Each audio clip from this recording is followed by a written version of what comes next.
If you're camping at EDC for the first time, here are some top things you need to know.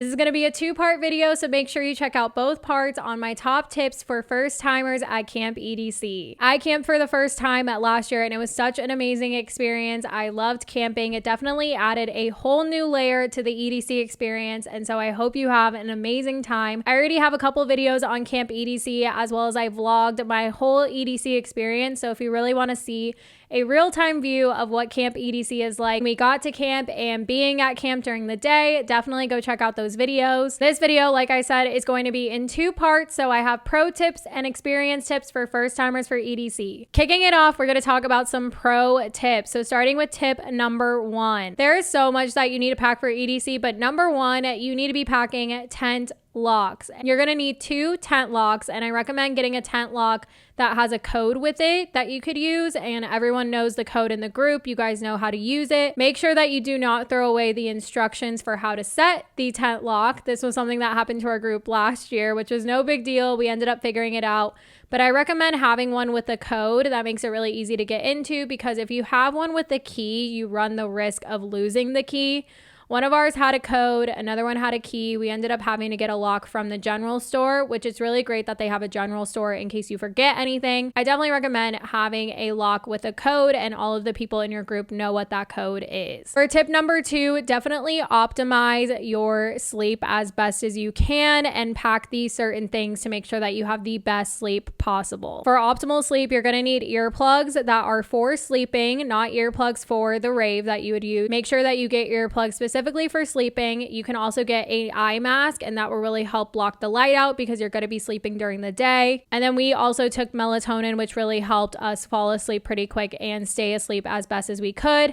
I actually slept pretty good this past EDC, and I really do think it was attributed, and I really do think it was because of having the earplugs and stuff like that to really make sure that I could sleep as much as possible. We also did have not like a foam mattress, but one of those air pads that you could blow up. That was really helpful. So I definitely recommend getting one of those to have beneath your sleeping bag.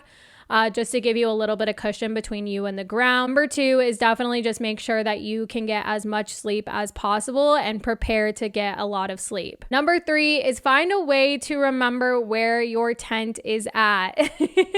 Whether you have to get some flags and decorate the tent or a totem. They do have, I think, little street signs too, if I remember correctly. But we just remembered ours because ours was like the second one in. And we were like the top left corner of the map, basically. So definitely try and memorize where your tent is at and get really familiar with that. And then if you have like flags or something to decorate the tent, that can also really help. If your flag has like a little circle with it, you could get like a zip tie and try and loop it that way.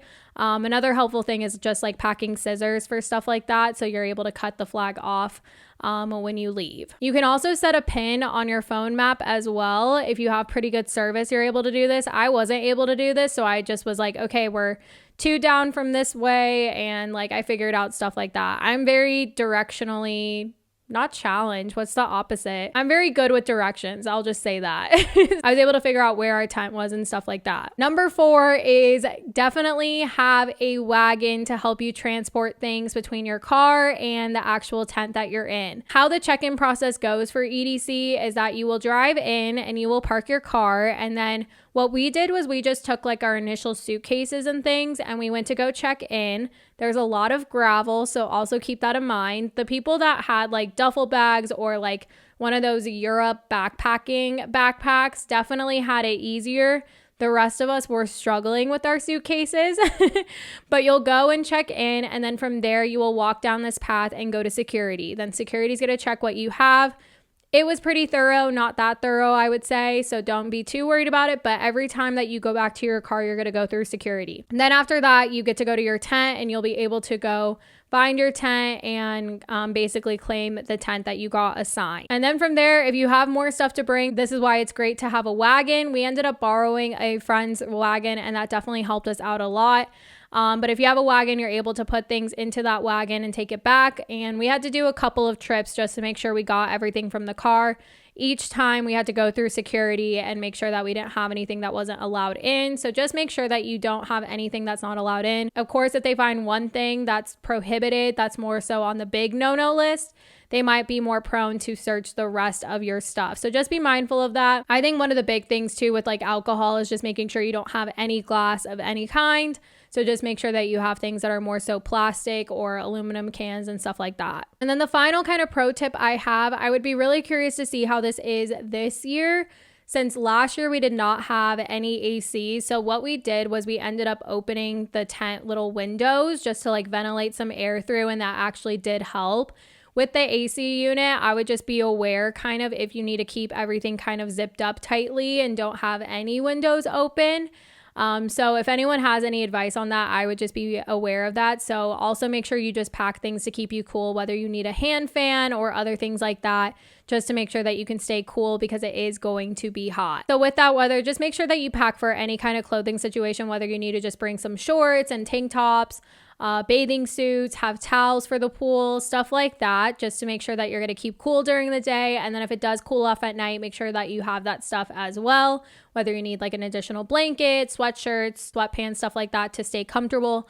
However, with the forecast, it's looking like it's going to be pretty warm, so just be prepared for that. That is it for this part of this video. If you do have any other questions, feel free to comment them down below. Part 2 is going to be about how to have the best camp EDC experience possible, so go check out that video. If you did like today's video, feel free to give it a thumbs up. Thank you so much for watching, and I will see you in the next one. Bye!